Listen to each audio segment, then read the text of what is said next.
आज जो घटना मैं बताने जा रहा हूँ वह है पूरी तरह से बाइबल आधारित, जिसे हम उत्पत्ति 18 जिसका एक पद से 8 पद में पाते हैं। यह एक अद्भुत घटना है जिसे हमें न केवल आतिथ्य सत्कार के महत्व को सिखाती है बल्कि एक गहरी आध्यात्मिक शिक्षा भी देती है। यह घटना लगभग 1900 ईसा पूर्व के आसपास की है, जब अब्राहम की आयु 99 वर्ष की थी और सारा की आयु 89 वर्ष की थी। यह घटना उस समय की है जब सदोम और अमोरा के विनाश का समय नजदीक था और परमेश्वर ने उसी मुलाकात में सारा को गर्भवती होने की भविष्यवाणी की थी, जिसका अर्थ है कि इसहाक का जन्म लगभग 1 वर्ष बाद होने वाला। यह घटना ममरे के बलूतों के पास हुई, जो आज के हेब्रोन के पास स्थित है, जो इजराइल के दक्षिण में। अब्राहम अपने तंबू के बाहर बैठकर दिन की गर्मी में आराम कर रहे थे। तभी उन्होंने देखा कि 3 अजनबी पुरुष उनके पास आ रहे थे।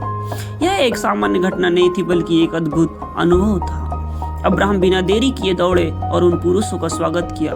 उसने जमीन पर झुककर उन्हें सम्मान दिया और विनम्रता से आग्रह किया कि वे रुके, विश्राम करें और कुछ खा ले। अब्राहम ने उन्हें आराम देने के लिए छांव में स्थान दिया, उनके पैर धोए, जो उस समय के धूल मिट्टी से भरे मार्गों में यात्रा के बाद आवश्यक था, और फिर स्वादिष्ट भोजन तैयार करवाया जिसमें ताजा रोटी, दूध, घी और एक बछड़े का मांस शामिल था। यदि सांस्कृतिक पृष्ठभूमि की यदि बात करें तो प्राचीन मध्य पूर्व की संस्कृति में अतिथि सेवा, जिसको बोलते हैं हॉस्पिटैलिटी, केवल सामाजिक कर्तव्य नहीं था बल्कि इसे धार्मिक कर्तव्य माना जाता था।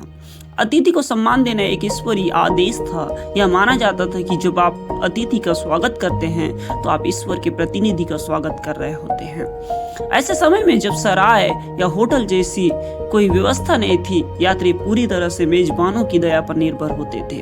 अतिथि को पानी, भोजन और विश्राम देना, उनका स्वागत करना, यह एक बहुत बड़ा सम्मान। इसके साथ ही पैर धोना उस समय की एक सामान्य परंपरा थी, क्योंकि लोग लंबे सफर के बाद धूल भरी राहों से आते थे और उनका शरीर भी गंदा हो जाता था।